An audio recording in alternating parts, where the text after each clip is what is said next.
দিনটা ছিল 25 জানুয়ারি। সেদিন আমার লোকেশন ছিল বাগাসন। আমার বাড়ির থেকে একটু দূরে, 1 ঘন্টার রাস্তা। বাসে করে আমরা চলে গিয়েছিলাম আমার লোকেশনে।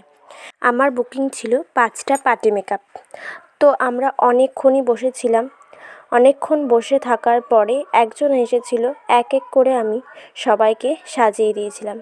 তো 5 জনের কথা ছিল, তার সাজ দেখে আরও অনেকে সাজতে চেয়েছিল। প্রিয়াঙ্কাদি, তুমি তো এর আগেও আমার কাছে সেজেছো, আজকেও সাজলে, কেমন লেগেছে তোমার? খুব ভালো লেগেছে, সত্যি ভালো লেগেছে। ঠিক আছে, থ্যাংক ইউ। এই ভিডিও আমি নিতে পারিনি, তো আমি তার জন্য সবারই একটা একটা করে ছবি তোমাদের সাথে শেয়ার করলাম। আর 5 জনের সাজানোর পরে সাজ দেখে আরও অনেকেরই ভালো লেগেছিলো, তাই 2 জনা আরও সেজেছিল। অনেকজনাই বলছিল সাজবো, তো আমার টাইমের জন্য আমি আর তাদেরকে সাজাতে পারিনি।